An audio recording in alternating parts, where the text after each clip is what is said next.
اب دیکھیے بھٹی صاحب، ہم لوگ اپنی تاریخ سے سیکھتے نہیں ہیں. تاریخ اتنی امپورٹنٹ ہے ہم سب کے لیے کہ اللہ پاک نے قرآن پاک میں تاریخی واقعات لکھ دیے کہ اپنی تاریخ سے سیکھو. اگر ہم کٹ جا رہے ہیں تاریخ سے اور تاریخ ہم بھول جائیں تو ہم وہ غلطیاں بار بار کرتے ہیں. تو لہٰذا عرض آپ سے اور آپ کے چینل کے وساطت سے جو آپ کے ویورز ہیں ان کے لیے یہی ہے کہ آپ لوگ اپنی تاریخ سے سیکھیں اور دیکھیں کہ حقیقت میں تاریخ میں کیا ہوا تھا. اب کہنے کا میں تھوڑا مقصد جاننا چاہوں گا، نیچرلی مہاراجہ رنجیت سنگھ کا جو ہے پیریڈ 1799 سے لے کے پھر 1849 تک 1839 جی تک وہ اس خود، کو اور پھر اس پیریڈ کے حوالے سے بہت زیادہ یہاں پہ آپ کہہ لیں کہ ایسی مبالغہ آرائیں ایسی چیزیں ہیں جس سے لوگوں کو کچھ اور میسیج بھی ملتا ہے. تو کیا یہ حقیقت ہے کہ اس ریجن میں مہاراجہ رنجیت سنگھ کے دور میں مساجد کے اوپر جو ہے وہ استبل بنایا گیا ہے، کچھ مسلمانوں کے حوالے سے مسائل پیدا ہوئے، کوئی ایسی چیزیں ہیں؟ میں آپ کو عرض کر دیتا ہوں. انگریزوں نے جب 1849 میں پنجاب پہ، لاہور پہ قابض ہوئے، جب پنجاب پہ قبضہ کیا تو انہوں نے مورخین سے جان بوجھ کے ایسی باتیں لکھوائیں کہ مسلمانوں کے دل برے ہوں. مسلمانوں کے دل میں رنجیت سنگھ کے لیے جو محبت ہے، جو عوام کے دل میں مہاراجہ کے لیے محبت ہے، وہ محبت کم ہو. اس کے اندر کوئی نہ کوئی ایسا ایک سرطان چھوڑ دیں، ایک کینسر کر دیں کہ جو قومیں آپس میں لڑنی شروع کر دیں. ایسی کوئی بات نہیں ہے. مہاراجہ رنجیت سنگھ کا دور صرف میں آپ کو چند لفظوں میں بیان کرنا چاہتا ہوں کہ مہاراجہ رنجیت سنگھ کا جو دور تھا وہ بڑا پرامن دور تھا. اگر میں آپ کو کہوں کہ مہاراجہ رنجیت سنگھ نے اپنے صرف چند سالوں میں، چند سالوں میں پنجاب کو ایک سپر پاور بنا دیا تھا. ہندو، سکھ، مسلمان، عیسائی سارے، اور جین اور مختلف قومیں اس وقت تھیں، ہزاروں قومیں تھیں اس وقت جو پنجاب میں تھی. وہ ساروں کے ساروں نے مل کے اس پنجاب کی خدمت کی اور پنجاب کو ایک ایسا ناقابل تسخیر ملک بنا دیا کہ اس زمانے کی سپر پاور، جس کو ہم ایسٹ انڈیا کمپنی یا آپ برٹش انڈیا کہتے ہیں یا برٹنز کہتے ہیں، انہوں نے برابری کی سطح پہ آ کے اس کے ساتھ ایگریمنٹ سائن کیے، ٹریٹی آف فرینڈشپ سائن کی. اور باقاعدہ اس کا ریکارڈ محفوظ ہے. باقاعدہ جو میٹکاف مشن 1809 میں آیا تھا، جس نے پہلی ٹریٹی سائن کی تھی اور سرحدوں کی حد بندیاں کی تھیں، تو وہ اپنی رپورٹ میں لکھتا ہے کہ پنجاب ہم سے 50 سال آگے ہے. تو ابھی میں اس کی تفصیل میں نہیں جاتا. ابھی آپ جو تشریف لائے ہیں، میں تھوڑا سا آپ کو فقیر خانہ میوزیم کے بارے میں بتاتا چلوں. فقیر خانہ میوزیم پاکستان کا سب سے قدیم اور پرانا پرائیویٹ میوزیم ہے. It is recognised by the government of Pakistan. ہمارے پاس 20,000 سے زیادہ اینٹیکس موجود ہیں، جس میں فن مصوری کے نادر نمونے، جس کو ہم پینٹنگز کہتے ہیں یا منییچر پینٹنگز کہتے ہیں، اس کا بہت بڑا خزانہ. Gandhara art, weaponry, carpets, coins, miscellaneous items میں انتھروپولوجیکل بہت بے شمار انتھروپولوجیکل میٹیریل آپ کو ملے گا. پھر ٹیکسٹائل ہے. اس کے علاوہ سب سے بڑا جو ہمارے پاس خزانہ ہے وہ اسلامک آرٹ کا ہے. اور اسلامک آرٹ کا خزانہ ہمارے 2 حصوں میں. ایک حصہ ہے اسلامک ریلکس کا، تبرکات مبارکہ کا. جی بالکل. یہ وہ تبرکات مبارکہ ہیں جو حضرت محمد مصطفیٰ صلی اللہ علیہ وآلہ وسلم کی پرسنل بلانگنگز ہیں. بالکل. وہ کچھ 47 کے قریب جناب سرکار کی اور اہل بیت کی، صحابہ اکرام کی اور اولیاء اکرام کی اور ائمہ کی جو چیزیں ساری ملا کے وہ 47 ہیں. وہ ہم سال میں ایک دفعہ کھولتے ہیں. اور باقی جو سامان ہے فقیر خانہ میں محفوظ ہے، جس میں ہمارے بڑے بڑے اساتذہ کا خطاطی کا کام ہے. بہت کمال جو ہمارے فنون لطیفہ میں جس کو ہم کیلیگرافی کہتے ہیں، کیلیگرافی کے ایسے نادر اسپیسیمن. اور آپ جس طرح ہم مسلمانوں کا بلکہ پاکستان کا جو خط ہے اردو کا، جس کو فونٹ کہتے ہیں، تو اس کا نام ہے نستعلیق. تو نستعلیق کا سب سے بڑا خزانہ اس وقت فقیر خانہ میں محفوظ ہے. تو کہنے کا مقصد بھٹی صاحب ایسے ہے کہ اس میوزیم کو دیکھنے کے لیے ہمیں بہت سارا وقت درکار ہے. ہم لوگ ہمیشہ اپائنٹمنٹ سے میوزیم دکھاتے ہیں، اور میرا کام یہ ہے کہ میں آنے والی نسل کو، اپنے نوجوانوں کو اور جو بھی وزٹرز ہیں میں اس کو تاریخ سے روشناس کراؤں اور اس کو انہی کے بزرگوں کی چیزیں جو ہمارے خزانے ہیں جن سے ہم کٹے ہوئے ہیں تو ان کے ساتھ جوڑوں۔ تھوڑا میں چاہوں گا کہ مہاراجہ رنجیت سنگھ کے دور کے حوالے سے جو بات ایک عوام میں ہے کہ اس دور میں مسلمانوں کے اوپر سختی کا دور تھا، بہت زیادہ مساجد کو جو ہے اس میں ازدبل بنایا گیا اور بہت زیادہ سختیاں ہوئیں، تو یہ جو تاریخ میں ہے یا نہیں ہے اور کتنا سچ ہے، کتنا اس میں مبالغہ رہی، تھوڑا اس کے اوپر تو بتائیں۔ بھٹی صاحب، یہ وہ دور تھا مہاراجہ رنجیت سنگھ کا 40 سالہ، جس میں اس نے اپنے 40 سالہ دور حکومت میں کبھی کسی کو قتل کرنے کا there was no capital punishment، کسی کو پھانسی کی سزا نہیں ہوئی۔ اس دور میں پہلی دفعہ قرآن پاک کا پنجابی میں ترجمہ ہوا، اس کی پوری اس کی ہسٹری لکھی ہوئی ہے، موجود ہے گرمکھی میں اور شاہ مکھی میں دونوں اسکرپٹس میں پنجابی میں ترجمہ ہوا۔ یہ وہ دور ہے مہاراجہ رنجیت سنگھ کا جہاں پہ ہندو سکھ مسلمان اکٹھے مل کے انہوں نے پنجاب کو سپر پاور بنایا تھا۔ اگر مہاراجہ رنجیت سنگھ اس قسم کی غلطیاں کرتا کہ مسجدوں کو استبل بناتا، مال گودام بناتا یا مسجدوں کی بے حرمتی ہوتی تو اس کو 87% لوگ مسلمان تھے لاہور کے، تو اس کو سروائیو کرنا ناممکن تھا۔ اور آپ کی وساطت سے، آپ کے چینل کی وساطت سے اب میں آپ کو وہ ڈاکومنٹ دکھاتا ہوں جو 200 سال پہلے کا ڈاکومنٹ ہے۔ فقیر خانہ میوزیم کی آرکائیوز کی یہ زینت ہے۔ وہ جو ڈاکومنٹ دکھاؤں گا اس میں آپ خود دیکھیے گا کہ مہاراجہ رنجیت سنگھ مساجد کو گرانٹس پے کر رہے ہیں، اور وہ مسجد کا نام آپ خود پڑھیے گا جس مسجد کی آپ کی نشاندہی ہے۔ کون کون سی مسجد؟ میں آپ کو بتاؤں کہ سنہری مسجد پہ سونا کس نے چڑھایا تھا؟ وہ رنجیت سنگھ نے چڑھایا تھا۔ اچھا جی، یہ سادی تھی مسجد۔ ٹھیک ہے، شیئر کریں گے؟ جی، سب سے پہلے میں آپ کو دکھاتا ہوں، یہ ہمارے پاس ڈاکومنٹ ہے، یہ پوتلی ہے جو 200 سال پرانی ہے، کپڑا بھی 200 سال پرانا ہے، مہاراجہ رنجیت سنگھ کے دور کا ہے۔ اب میں آپ کو اس کو کھولتا ہوں اور آپ کے دوستوں کو دکھاتا ہوں۔ سب سے پہلے تو آپ اگر کیمرہ اگر آپ کا قریب آ سکے، آپ یہ زوم کیا جا سکتا ہے، یہ آپ پڑھ سکتے ہیں فہرست، یہ وہ لسٹ ہے، فہرست مزارات، مساجد، جتھا تقسیم روپیہ، فی سبیل اللہ، وقت حضرت قبلہ مہاراجہ صاحب۔ واجب ہے، پڑھ لیے جی؟ اس دور میں یہ مساجد کو، درگاہوں کو اور مزارات کو، مکانات کو جو جتھا تقسیم، جو کام کرنے والے تھے، جو گرانٹ نیٹ دی جاتی تھی۔ اب یہ دارالسلطنت اب دیکھتے ہیں کہاں کی ہے، یہ لسٹ کہاں کی ہے۔ اب آپ یہ دیکھیے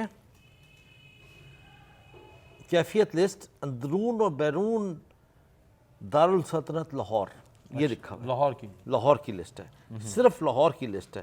اور اگر آپ یہ دیکھیں گے تو سب سے پہلے مزارات کا ذکر آتا ہے۔ یہ پڑھیے سید مکی صاحب، حضرت پیر مکی کا مزار، حضرت گنج بخش کا مزار، حضرت ابو اسحاق کا مزار، یہ ابو اسحاق کا مزار۔ اس میں تمام مزار یہاں پہ آپ پڑھیں گے، ابو اسحاق کا مزار، شہید گنج، اور یہ دیکھتے جائیے اس کے اندر کیا کیا مزارات ہیں کہ جس کو گورنمنٹ گرانٹ دے رہی ہے۔ پنجاب حکومت اس وقت کی جو مہاراجہ رنجیت سنگھ، اچھا بڑے مزے کی بات ہے کہ یہ جو لسٹ ہے اس میں 400 سے زیادہ امپورٹنٹ پلیسز مسلمانوں کی جس کو پرزرو کیا گیا، جن کو گرانٹس دی جاتی تھی۔ آپ خیال رکھیے گا کہ اس زمانے میں سونے کا ریٹ 7 روپے تولہ تھا اور 41 روپے ماہوار صرف بادشاہ مسجد کی گرانٹ تھی۔ کتنے تولے بنتا ہے؟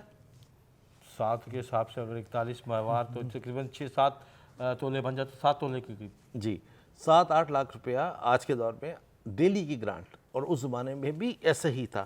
اب یہ اچھا جن مزاروں کو گرانٹ دی جا رہی ہے، یہ ان کے جو مجاور ہیں، ان کے جو خدمت گزار ہیں، یہ ان کے مکانات کو گرانٹ دی جا رہی ہے، کہیں ایسا نہ ہو کہ یہ مزار کا مال یا مسجد کا مال کھائیں، تو ان کی سیلری کی مد میں یہ گرانٹس دی جا رہی ہیں۔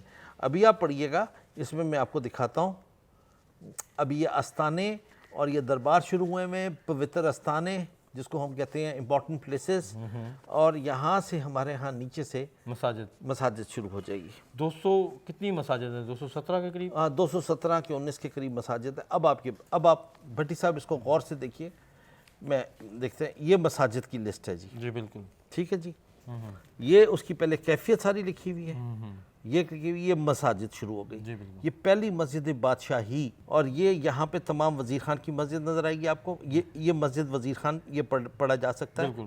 اس میں تمام مساجد کا ذکر آ رہا ہے جس کو مہاراجہ رنجیت سنگھ باقاعدہ گرانٹس پے کر رہے ہیں، اور ان مسجدوں کے نیچے اگر آپ دیکھیں ان کے مؤذنوں کے، ان کے اماموں کے، خدمت گزاروں کی، ان کی گرانٹس الگ ہیں۔ تو اب اتنی بہت ہسٹوریکل ڈاکومنٹ جو ہے وہ ہم اپنے ناظرین کے ساتھ شیئر کر رہے ہیں۔ 219 کے قریب مساجد تھی، جس میں بادشاہی مسجد بھی ہے، جس میں سنہری مسجد بھی ہے، جس کے بارے میں بتایا گیا کہ اس میں سونے جو لگایا گیا وہ بھی مہاراجہ رنجیت سنگھ کے دور میں، اور اسی طریقے سے وزیر خان مسجد اور باقی ساری جو ہے مساجد اور دربار اور جتنے ہمارے خانقاہیں اور جتنے اس دور میں خدمت انجام دینے والے لوگ تھے، تو یہ ایک پروپیگنڈا ہم کہہ سکتے ہیں کہ ایک انگریزوں نے کیا یا کنہوں نے کیا، یہ کہ مساجد میں زبل بٹھانے میں کا، قصد کروں یہ ہمارے ہسٹورینز نے زیادتی کی ہے، یہ وہ پروپیگنڈا کیا ہے کہ رنجیت سنگھ کی پنجاب کا اصل ہیرو مطلب رنجیت سنگھ اس کو داغدار کرنے کے لیے۔ پنجاب کے 2 ہیروز ہیں، یہ آپ خیال رکھیے، پنجاب کے دو بڑے حکمران گزرے جو اس مٹی سے تعلق رکھتے تھے پنجاب سے، ایک راجہ پورس تھے اور دوسرے مہاراجہ رنجیت سنگھ تھے۔ جی بالکل۔ تو آپ کو دنیا کے کسی میوزیم میں راجہ پورس کی کوئی چیز نہیں ملے گی سوائے فقیر خانہ میوزیم میں۔ اچھا، ہمارے سیف میں محفوظ ہے راجہ پورس کی انگوٹھی، اور مہاراجہ رنجیت سنگھ کے دربار کا تمام ریکارڈ میرے پاس محفوظ ہے۔ تو کہنے کا مقصد یہ ہے کہ ہم کان کو نہ پکڑیں، ہم پراپر، ہم چور کو نہ، اس کو کر لیجئے گا، ہم چور کو نہ پکڑیں، اپنے کان کو دیکھیں کہ کان ہمارے ساتھ موجود ہے کہ نہیں ہے۔ یہ جو مسجد ہے بادشاہی مسجد، یہ تو انگریزوں نے پنجاب پہ ٹیکس لگایا تھا اور اس کے بعد یہ کمپلیٹ ہوئی تھی۔ یہ انکمپلیٹ مسجد تھی، یہ چھوڑ کے چلے گئے تھے، بلکہ میں آپ کے وساطت سے اور آپ کے چینل کے وساطت سے آپ کے دیکھنے والوں کو یہ بتانا چاہتا ہوں کہ 1811 میں رنجیت سنگھ کے دور میں پہلی دفعہ مسلمانوں کو ڈنڈے کے زور پہ یہاں پہ نماز عید الاضحیٰ کی اور عید الفطر کی اور پھر عید الاضحیٰ کی پڑھائی گئی۔ اچھا، مسجد کھولی گئی؟ مسجد تو کھلی تھی جی، اس کی دیواریں کوئی نہیں تھی، اس کے فرش کچے تھے، مسلمانوں نے ابینڈنڈ کی ہوئی تھی، خالی چھوڑی ہوئی تھی۔ یہ ریکارڈ محفوظ ہے، چھپ چکا ہے، کتاب بن چکی ہے، ڈیوڑی کا ریکارڈ ہے، نیوز پیپر میں آ گیا۔ اس زمانے میں ہم کہتے ہیں ڈیوڑی کا اخبار، ڈیوڑی کہتے ہیں، یہ لاہور قلعے کے باہر جو گیٹ کے پاس ایک اندر جو کارروائی ہوتی تھی وہ ساری کارروائی لکھی جاتی تھی، اور اس کے بعد انگریزوں نے 1800 سے لے کر 1814 تک کا کہ جو کارروائی رجسٹر تھا اس کی کتاب چھاپ دی تھی، اور اس کتاب میں اس کا ذکر آتا ہے کہ 1811 میں مسجد کو عوام کے لیے باحکم مہاراجہ کہ یہ مسجد یہاں پہ آ کے نماز اپنی عیدگاہ کے طور پہ استعمال کریں، اس مسجد کو کیوں چھوڑا ہوا ہے۔ جی بہت اچھا۔ تھوڑا میں یہ جاننا چاہوں گا کہ اب ظاہر ہے کہ اتنا بڑی تاریخ آپ نے کھول کے رکھ دی، لیکن یہ ہمارے ہاں حملے ہوتے ہیں، مہاراجہ رنجیت سنگھ نیچرلی جس طریقے سے آپ نے بھی بتایا کہ پنجاب کے ہیرو ہیں، تو ان کی یاد میں حکومت پاکستان نے، پنجاب حکومت نے وہ ایک ان کا آپ کہہ لیں کہ ان کا مجسمہ بنایا ہوا تھا، اور وہ باہر بادشاہی مسجد کے باہر جو ہے جو آپ کا وہاں پہ قلعہ ہے وہاں پہ لگایا گیا تھا، تو وہ بار بار حملے ہو جاتے ہیں، اس کو گرا دیا جاتا ہے، توڑ دیا جاتا ہے۔ تو یہ تاریخ میں جو یہ سکم ہے، یہ اگر دور ہو جائے تو یقیناً ہماری نوجوان نسل اس طرف نہیں آئے گی، حملہ ور نہیں ہوگی۔ دیکھیے میں آپ کو ایک ریکویسٹ کرتا ہوں،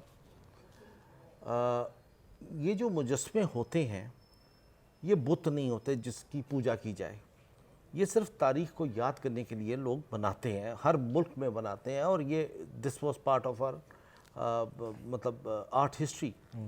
یہ جو اس کو ہم پبلک آرٹ کہتے ہیں۔ اب پہلی بات ہے اس پہ کوئی عبادت نہیں کرتا، یہ شرک نہیں ہے، اس پہ کوئی دوسرا پہلو نہیں ہے، یہ خوبصورتی اور تاریخی پہلو اس میں نکلتا ہے اور اس میں کوئی دوسری بات ہی نہیں نکلتی۔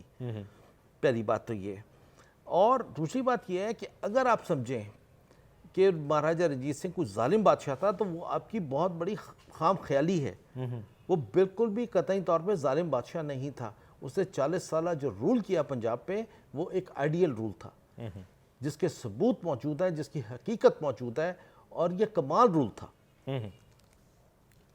بہت شکریہ آپ کا کہ آپ نے اتنا وقت دیا اور ہمیں پنجاب کی ہسٹری سے بھی آگاہ کیا، اور یہ حویلی جہاں پہ ہم بیٹھے ہیں راجہ ٹوٹل مل جو اکبر بادشاہ کے 9 رتنوں میں سے ایک رتن تھے، اس کی یہ حویلی، تو یہ ایک لاہور کی بڑی تاریخ ہے۔